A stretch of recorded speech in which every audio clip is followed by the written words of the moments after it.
اور اکثر لوگ جو زمین پر آباد ہیں گمراہ ہیں، اگر تم ان کا کہا مان لوگے تو وہ تمہیں اللہ کا رستہ بھلا دیں گے۔ یہ محض گمان کے پیچھے چلتے اور نرے اٹکل کے تیر چلاتے ہیں۔ تمہارا پروردگار ان لوگوں کو خوب جانتا ہے جو اس کے رستے سے بھٹکے ہوئے ہیں، اور ان سے بھی خوب واقف ہے جو رستے پر چل رہے ہیں۔ سو جس چیز پر ذبح کے وقت اللہ کا نام لیا جائے، اگر تم اس کی آیتوں پر ایمان رکھتے ہو تو اسے کھا لیا کرو۔ اور سبب کیا ہے کہ جس چیز پر اللہ کا نام لیا جائے تم اسے نہ کھاؤ؟ حالانکہ جو چیزیں اس نے تمہارے لیے حرام ٹھہرا دی ہیں وہ ایک ایک کر کے بیان کر دی ہیں۔ بے شک ان کو نہیں کھانا چاہیے مگر اس صورت میں کہ ان کے کھانے کے لیے ناچار ہو جاؤ۔ اور بہت سے لوگ بے سمجھے بوجھے اپنے نفس کی خواہشوں سے لوگوں کو بہکا رہے ہیں۔ کچھ شک نہیں کہ ایسے لوگوں کو جو اللہ کی مقرر کی ہوئی حد سے باہر نکل جاتے ہیں تمہارا پروردگار خوب جانتا ہے۔ اور ظاہری اور پوشیدہ ہر طرح کا گناہ ترک کر دو۔ جو لوگ گناہ کرتے ہیں وہ عنقریب اپنے کیے کی سزا پائیں گے۔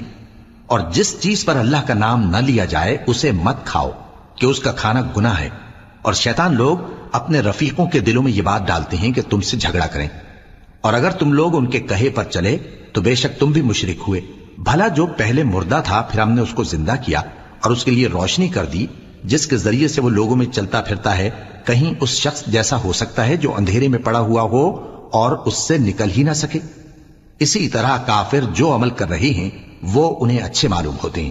اور اسی طرح ہم نے ہر بستی میں بڑے بڑے مجرموں کو موقع دیا کہ اس میں مکاریاں کرتے رہیں، اور جو مکاریاں یہ کرتے ہیں ان کا نقصان انہی کو ہے اور اس سے بے خبر ہیں۔ اور جب ان کے پاس کوئی آیت آتی ہے تو کہتے ہیں کہ جس طرح کی رسالت اللہ کے پیغمبروں کو ملی ہے جب تک اسی طرح کی رسالت ہم کو نہ ملے ہم ہرگز ایمان نہیں لائیں گے۔ اس کو اللہ ہی خوب جانتا ہے کہ رسالت کا کون سا موقع ہے اور وہ اپنی پیغمبری کسے عنایت فرمائے۔ جو لوگ جرم کرتے ہیں ان کو اللہ کے ہاں ذلت نصیب ہوگی اور عذاب شدید ہوگا، اس لیے کہ مکاریاں کرتے تھے۔